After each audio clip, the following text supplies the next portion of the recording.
Good evening and salutations, my GH fans. I'm going to be honest, I felt like this episode was just all over the place. There were small pockets of good stuff. Then it just seemed like everything was just kind of thrown out there. Like, let's just get everything out the way. Like, the stuff with Nicholas and Ava, it's not that I don't think it was important. I just don't think it was important today. you know. Um, Especially seeing how I didn't really go anywhere. All Nicholas did was after he pretty much gave Ava everything, um, which again I don't really understand why he didn't sit there and fight for half of his stuff at the very least, if not for himself, but for Spencer, for his unborn child. I don't get that. I don't understand why he didn't. He just like, nope, I'm just gonna give you everything. Because some stuff that I said, even though it's not true, and it's going to tarnish our name, because for some odd reason the cast of our name is somehow in prestigious condition or something. I don't get that. I really don't get that. But okay, then he just goes on and on and on about how they're going to work things out, and they're going to be back together. And I'm like, bro, right now she thinks that you just that you were knocking boots with Liz and you pretty much knocked up Esme. But somehow in your delusional mind, you think that this one is going to take you back. I mean, if nothing else, it was entertaining. I'll say that much. Um, I did like the fact that Trina told Spencer, "You're not ready to be a father. You're not. You may be financially secure, but as far as raising a child, I mean, I felt like she was putting it kind of nicely. I'm like, bro, you are practically a child yourself. Um, so I thought that was actually a good part of the conversation. And then I felt like it just went kind of south, like real fast when um when Spencer was sitting there asking Trina, like, because there was one point where Trina was like, listen, um, you being a father, you're not going to really have a lot of time for social life and being with friends and dating and stuff like that. And Spencer was like, well, would you date somebody who has a child? And she's like, I don't know. Then he was like, well, would you date me? Or he brought the question more along the lines of himself, like, well, if I had a child, would you sit there and would you want to be with me or whatever?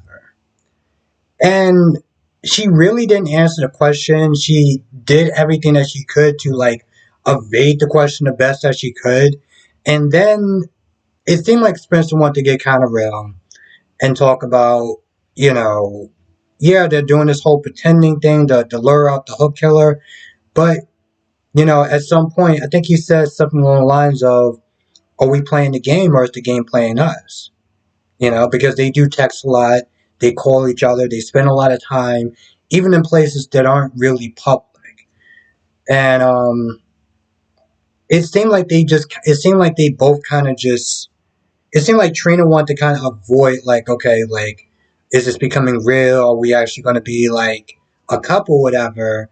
And then Trina said something along the lines of, I talked to my mom about us being friends and she had a problem, but I told her, you're a changed person and that I want to be friends with you. And I'm like, friends? Whoa, whoa, whoa, whoa, whoa. Why are we sitting there taking 3 steps back? Spencer's sitting there talking about how y'all are spending a lot of time together. And it seems like it's not just acting. And you practically avoid the subject and you just bring it back to the friend zone. So I'm like, what are you doing?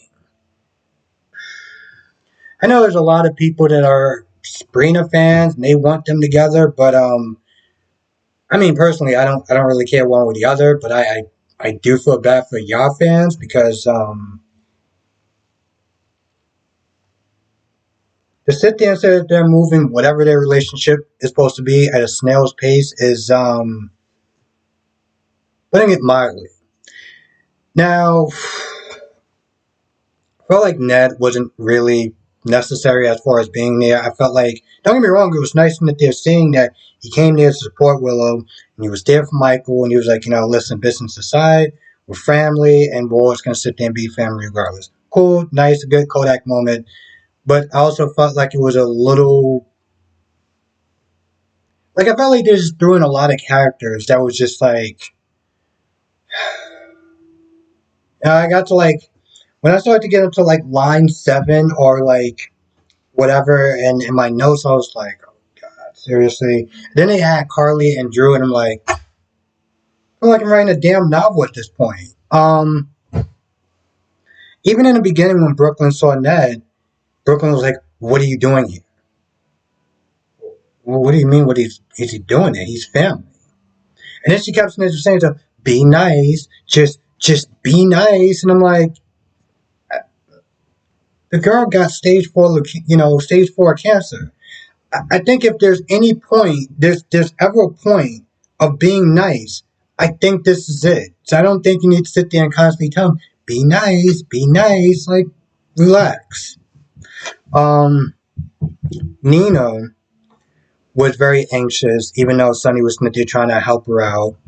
And, Sonny called Sasha to kind of like, calm her down a little bit. Because, she's waiting for the test to see if she's a match or whatever. Sasha came over there, just talking to her and encouraging her to keep trying with Willow. Regardless if Willow doesn't want to see her right now, want no parts of her or anything like that, just keep trying. And at some point, Nina got the call. So Nina gets the call, right? She already knows what the news is. If you watch this episode, you know what the news is. Why did she feel the need to go to Willow's room to break the bad news? Like, what was the point of that? She already doesn't like you. She wants no parts of you. And you go there to give her bad news. You could have just told Michael, you could have texted Michael that, and Michael could have sat there and broke the bad news to her. Why go there in the first place? I didn't understand. I didn't understand how that was supposed to sit there and help her out. Um, what I will say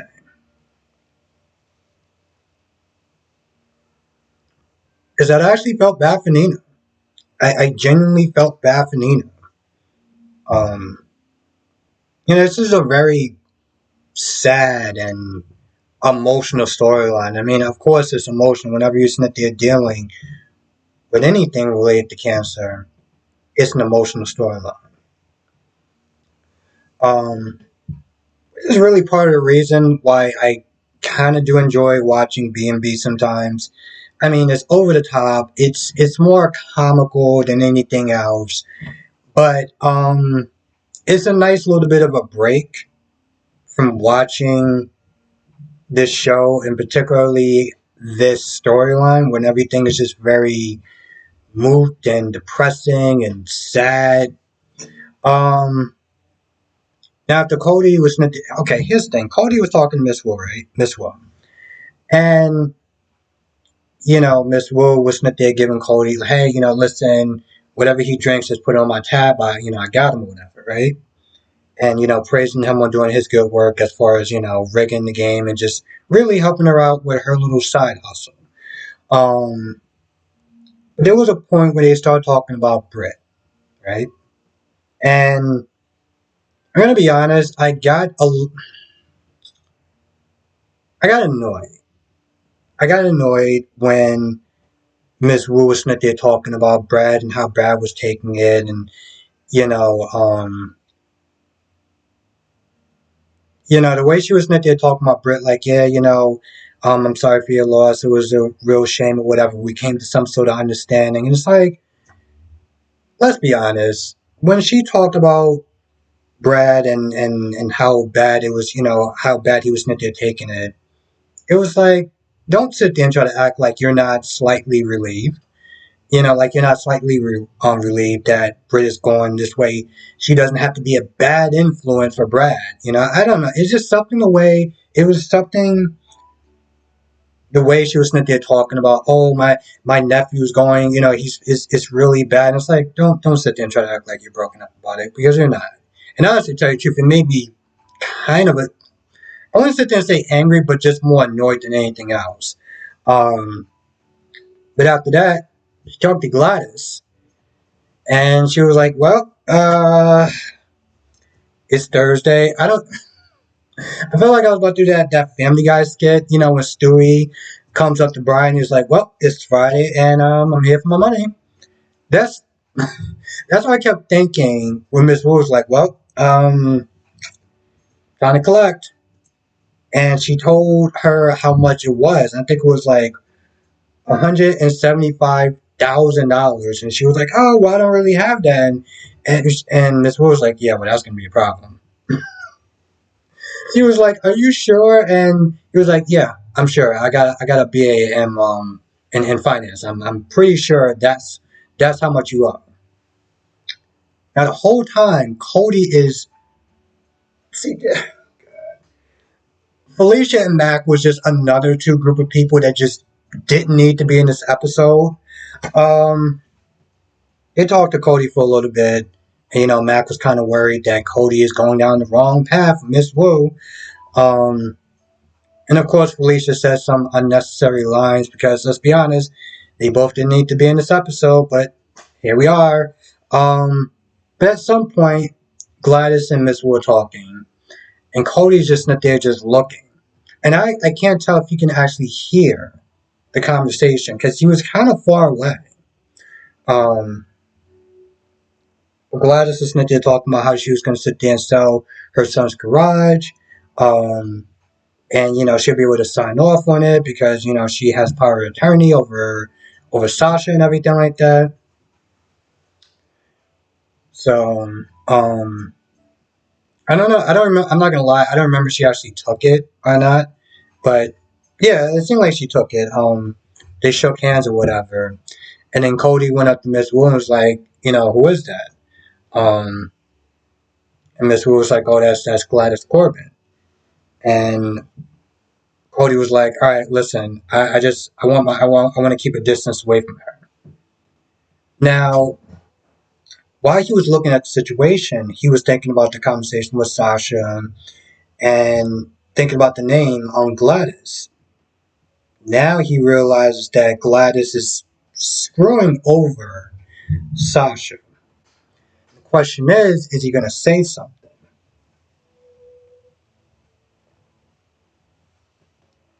Because, there's lots of rumors, and I do sit there and use this term very loosely, that Cody and Sasha are going to sit there and hook up, and they're going to be a new couple, whatever, despite probably everyone on the planet's, hatred towards Cody. And that's the last thing that that they want Cody to be with Sasha. But again, just a rumor. It's really funny. Um, Last night when I was there talking during the live stream, there was a couple people that kept saying that Nina wasn't a match for Willow. He actually said in the show that the best match is a sibling. They also said in the chat that there's a good chance that Ulbrich or Liesel could be a bone marrow, that could be a match. So I guess we'll just wait and see. Um, Michael, Michael, Sasha, Brooklyn, and Sonny took the news bad. And again, it was just really depressing to sit there and watch. I don't really have anything else to say about that part. It was like after watching it, I was like, man, maybe I should watch like a comedy to kind of just balance things out. Um, I actually wound up doing that for a little bit before I watch Days of Our Lives. I can't think of any. Oh, I almost forgot. There has so many characters in this episode. I almost actually forgot about the Drew and Carly stuff. Long story short, Carly kept sitting there making an excuse of, I was sitting there trying to do it for the right thing as far as lying, blah, blah, blah, blah, blah. No one cares at this point. We all know why you really did it. You can sit there and you can sit there and say that story over and over and over again. I was doing this to protect Will, or no, you were doing this to get back at Nina. Okay? Now, I do personally felt that she should have told um, Nina the truth, but ultimately, what she should have done was told Willow the truth and let Willow decide if she was going to tell Nina. But Drew forgave her, and then I had to sit there and fast forward past a very pointless lovemaking scene. So I forgot they actually still do those on shows. Um, but yeah, let me double check my notes or do my damn novel at this point. Yeah, I feel like that's pretty much about it. For a brief few minutes, I was sitting there thinking, hmm, maybe I should sit there and do this review over again because it kind of seemed like it was all over the place. And then I was like, well, there's really no point because this whole episode seemed like it was all over the place. There was characters again that was just unnecessary. Um, and I understand that they gotta have these actors. Like these actors are contracted to a certain amount of episodes, and I get it. But it's just kind of obnoxious to sit there and watch them, especially when they don't really sit there and give a lot of value to the episode. Apparently, they're supposed to have a memorial for Britt, and Cody is deciding on, if he should go or not, and he doesn't really want to go because he feels guilty for the way things ended with Britt. But other than that, Felicia and Mac, they weren't really needed. Ned and Brooklyn wasn't really needed. All Brooklyn did was talk about Chase, and I'm gonna be honest, I just really didn't care. Um, It's like if you're gonna sit there and get Brooklyn into an episode, get into an episode where it's actually gonna do something that's actually gonna move her character forward. You know, it just seemed like even with Mac and Felicia, it's like they were there to talk to Cody for like 5 minutes, if not less. And then I don't even remember seeing them throughout the rest of the episode. So again, pointless. Just, just a very messy episode. Um, it wasn't the worst episode. It was just all over the place. Anyway, with that being said, I'm going to go. I want to thank you for watching. Be safe, and I will see you in the next video. And before I go, because I haven't really been doing a lot of shilling, if you also want to join to be a member, it's $4.99. I know you can't really see it right here unless you are on a Android or a desktop. You're not going to be able to see it. But if you are on one of those and you want to join, I do exclusive videos, I do exclusive live streams, member shout outs, and we have a lot of fun. We have a lot of fun doing the members live stream. So definitely think about joining. Anyway, enough being a screw it. Anyway, with that being said, I'm gonna go. I want to thank you for watching. Be safe, and I will see you in the next video.